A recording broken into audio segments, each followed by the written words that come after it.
ठीक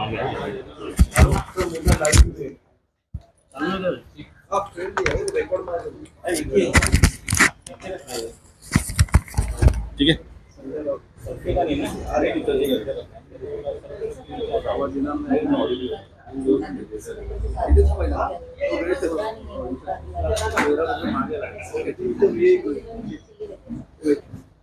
क्या है सर, 4 राज्यों के बस काय रे सर बोलिए। 4 राज्य 4 राज्यों में जो नतीजे आए, 4 राज्याचा निकाल लागलेला आहे। आप क्या कहना चाहते हैं? भाजप आणि महाराष्ट्रात बीजेपी आई है। बाकीची पावर वाढलेली आहे, तिथं काँग्रेसची बाकी पावर कमी झाली असं मला हिंदी वाटतं। मध्ये सर तर पहिले मराठी बीजेपी की जीत के बाद इंडिया अलायंस में कांग्रेस की डोमिनेंस पर सवाल उठ रहा है, क्योंकि कांग्रेस को बड़ी पार्टी देखा गया और अग्रणी पार्टी के तौर पर सबसे पहले मैं जो 4 राज्यों के नतीजे आए हैं, मैं मानता हूं हम लोकतंत्र मानने वाले लोग हैं। हम चाहते हैं कि देश में लोकतंत्र जिंदा रहे, और लोकतंत्र जिंदा रहने का एक ही तरीका है चुनाव।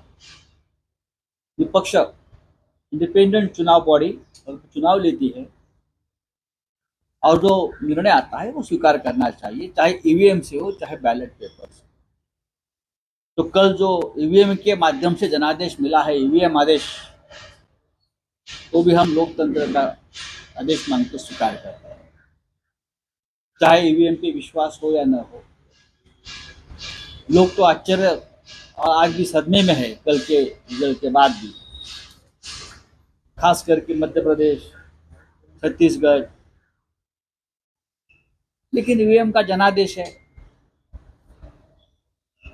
दूसरी बात, मिजोरम का आज आ जाएगा। भारतीय जनता पार्टी को बड़ी जीत प्राप्त हुई है।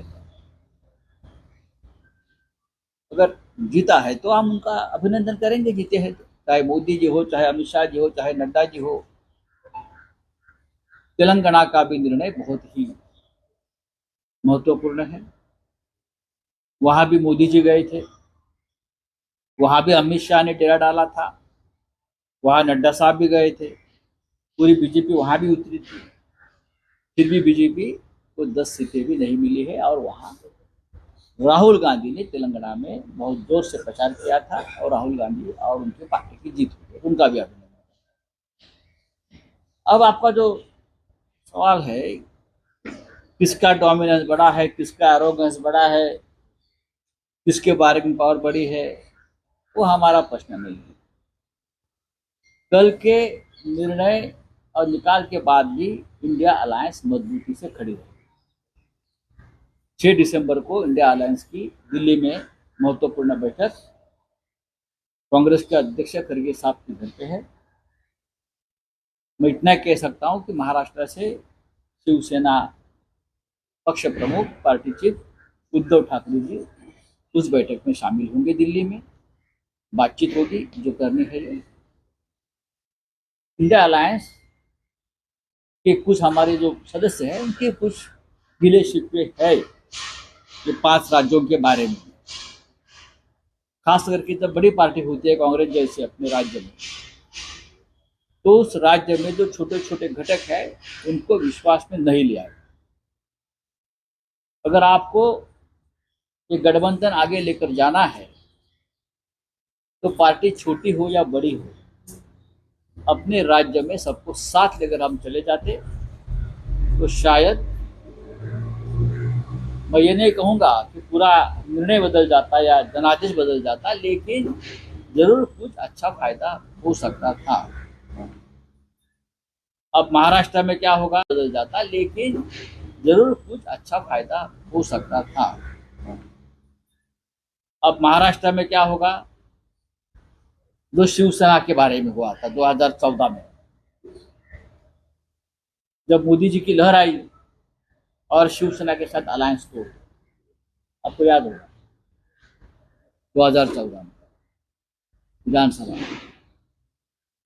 अब वापस एक लहर दिख रही है बीजेपी को, तो मुझे चिंता है जो ये सरकार में आप बीजेपी के साथ बैठे हैं, चाहे हमारा जो टूटा हुआ बेईमान लोगों का गठ है या राष्ट्रवादी है, उनका क्या होगा, अब आपका क्या होगा कालिया, ये सवाल पूछते रहेंगे। तो अभी देखेंगे, वो झेल लेंगे जो करना है। लेकिन कांग्रेस के साथ हमारे रिश्ते जैसे है वैसे रहेंगे। बातचीत चल रही है महाराष्ट्र लेवल पे, हम दिल्ली में भी बातचीत करेंगे और सब मिलकर महाराष्ट्र का सीट शेयरिंग हम बहुत आसानी से कर देंगे। तो सामना में अगले पनौती लिखा सब- है जीत मोदी हाँ। की, लेकिन असली हकदार कौन है? बहुत सी बातें हैं। जब बीजेपी को कोई जीत या कोई प्रतिष्ठा या कोई यश मिलता है तो उनकी परंपरा है कि मोदी जी की जीत है, मोदी जी की विजन की जीत है। हम भी कहेंगे अगर मोदी है तो बीजेपी है आज की, नहीं तो क्या है बीजेपी? मोदी माइनस बीजेपी क्या है, मुझे बताइए। किसको छोड़ा ही नहीं है ना, सबको खत्म कर दिया। तो आज मोदी है तो मोदी मोदी ही रहेगा। अगर अगर राहुल गांधी जीत जाते तो गांधी गांधी होता ना। अगर 4 राज्यों के नतीजे कांग्रेस के फेवर में आते तो गांधी गांधी गांधी हो जाता है, चाहे प्रियंका जी हो चाहे राहुल जी हो। ये तो राजनीति में रीत है, परंपरा है। तो मोदी मोदी तो होगा। तो मोदी जी को कंपेयर किया है जवाहरलाल नेहरू से कि जिस तरह से 3 राज्यों में जीते हैं। अभी बात ऐसी है कि जवाहरलाल नेहरू, महात्मा गांधी, इंदिरा गांधी के साथ किसी की तुलना नहीं कर सकती। मोदी अपने जगह पर बड़े नेता है, भारतीय जनता पार्टी के शिखर पुरुष है। एक नई बीजेपी को खड़ा किया है, उस बीजेपी ने उनके नेतृत्व में उड़ान भरी है, ये तो सच है। लेकिन पंडित नेहरू ने देश को बनाया। पंडित नेहरू स्वतंत्रता संग्राम, उनके साथ जुड़े हुए एक ऐसी पर्सनालिटी है जिसकी तुलना किसी से नहीं होती।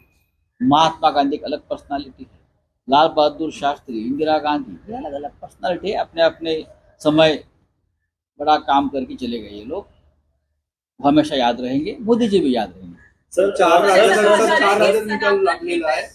आपका हो गया? सर 4 राज्याचा निकाल लागलेला आहे.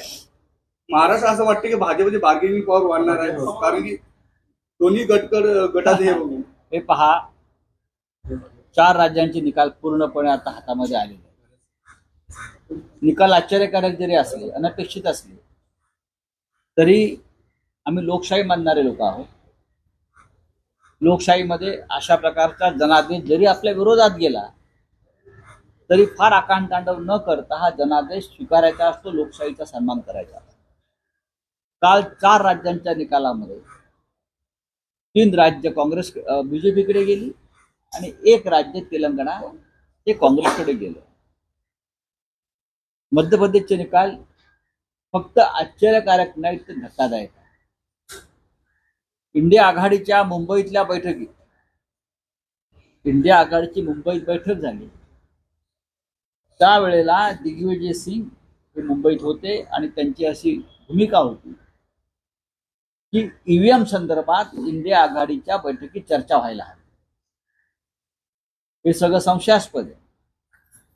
कपिल सिब्बल आणि दिग्विजय सिंग यांची अशी भूमिका होती की त्या संदर्भातलं ईव्हीएम कसे मॅनेज केले जातात याच्यावरती एक प्रेझेंट ईव्हीएमचा जनादेश आहे, आम्ही स्वीकारले. आणि या निकालानंतर आता कोणाचं दादागिरी वाढली, कोणाचा डॉमिनन्स वाढला, त्यांचा प्रश्न आहे. 2014 साली मोदी लहर आली, मोदी लहर आली म्हणून शिवसेनेबरोबर युती तोडणारे हेच लोक आहेत. त्याच्यामुळे ते त्यांना आपल्या पंखाखाली घेतलेलं आहे. ते 2 गट आहेत बेईमान, हा त्यांचा प्रश्न आहे. आता त्यांनी त्यांच्या अस्तित्वासाठी आता लढायचं. भारतीय जनता पक्ष हा गरज सर्व वैद्य मरो या पद्धतीने काम करणारा पक्ष आहे. लोकांना आधी आपल्या पंखाखाली घेतं आणि त्यांचा गळा आवडतो, ही त्यांचं कायम धोरण राहिलं. यातून आम्ही गेलेलो, आम्ही भोगलेलं आहे, त्यातून बाहेर पडलो. आता आम्ही एकाकी लढतो आणि आम्ही लढू, आम्ही जिंकू. महाराष्ट्र ही लहर बेहर आहे ना, ही काय तुमची आली लहर केला कहर, महाराष्ट्रात कहर वेगळा होईल. लहर तिकडे, कहर इकडे.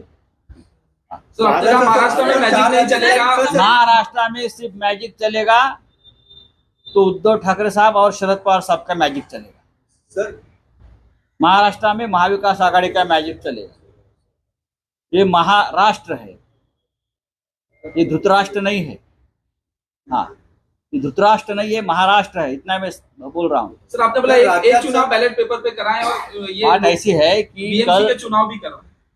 आप जीत गए ना 4 राज्यों में या 3 राज्यों में। मिजोरम तो पॉसिबल नहीं है, वहाँ तो रीजनल पार्टी है। आप 3 बड़े राज्य आप जीत गए तो आपको कल मैजिक, मोदी मैजिक हो गया। कल मोदी है तो मुमकिन है। तो आप महाराष्ट्र में मुंबई महानगर पालिका, ठाणे, पुणे, नासिक, नागपुर 14 महानगर पालिका का चुनाव लीजिए ना। अभी आप आज लीजिए, आज घोषित कर लीजिए, हम तैयार हैं। डरते क्यों फिर? इतनी बड़ी जीत मिली है ना आपको। और यहां से तो लोग गए थे प्रचार के लिए। कल देवेंद्र फडणवीस जी जो यहाँ के उप मुख्यमंत्री है, कहा कि अब हमारे विरोधी बोलेंगे ये ईवीएम की जीत है। अरे आपके मन में ईवीएम का इतना क्यों बैठा है? हमने पूछा क्या ईवीएम के बारे में कुछ? हमने किसी ने कहा ईवीएम? आप बोल रहे ईवीएम, तो आपके मन में कुछ गड़बड़ है।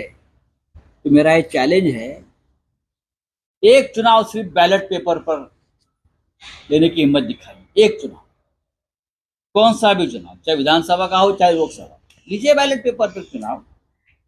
आप लोकतंत्र को मानते हो तो लीजिए ना, डर काहे का? इतनी बड़ी पर्सनालिटी है मोदी जी और अमित शाह जी की, इतने बड़े मैजिशियन हैं, सब कुछ मुमकिन है आपके लिए। लेकिन इस देश में कुछ भी मैनेज हो सकता है। इस देश में राज्यपाल मैनेज होते हैं, इस देश में न्यायालय मैनेज हो रहे हैं, इस देश में इलेक्शन कमीशन मैनेज हो रहा है ना। तो मशीनें क्यों नहीं मैनेज होगी भाई? तर सर एक प्रश्न आहे, बोला। कालच्या निकालानंतर काँग्रेसचे काही आमदार भाजपच्या संपर्कात आहे अशी माहिती मिळत आहे। काँग्रेसच्या एका वरिष्ठ नेत्याने असं सांगितले की काँग्रेसचे काही आमदार तर भाजपात गेले तर नवल वाटायला नाही पाहिजे। जाऊ द्या। म्हणजे राज्यातून ऑपरेशन लोटस भाजपने चालू केलं काँग्रेस। हे लोटस नाही, ऑपरेशन भंकस आहे। कसलं लोटस काय? लोटस हा शब्द, कमळा शब्द फार पवित्र आहे। आम्ही हिंदुत्ववादी आहोत ना, मग आम्ही कमळाला फार महत्व देतो, पवित्र आहे। पण यांनी कमळ एवढं बदनाम केलंय, त्याच्यामुळे हे ऑपरेशन भंकस असेल। जसं आमच्याकडे झालं 40 लोकांचं ऑपरेशन भंकस, त्यानंतर राष्ट्रवादीमध्ये झालं ऑपरेशन बकवास, आता हे दुसरं काहीतरी असेल। ठीक है, चलो थैंक यू। सर आपने कहा है, सामने वाले भी कहा है कि कमलनाथ दीदी इंडिया अलायंस के जो गाइडलाइंस थे, जो रूल्स थे, उसको फॉलो डेफिनेटली मैं उससे सहमत हूँ। और मैं रिपीट करता हूँ कि चाहे मध्य प्रदेश हो, राजस्थान, किसी भी राज्य में इंडिया अलायंस के पार्टनर के साथ चर्चा तो होनी चाहिए। कमलनाथ जी ने कहा ये अखिलेश वगैरह क्या है, ऐसे चलता है क्या?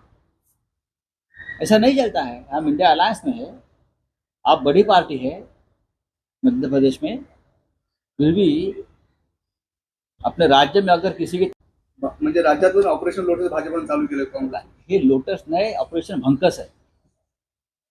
कसलं लोटस काय? लोटस हा शब्द, कमळा शब्द फार पवित्र आहे।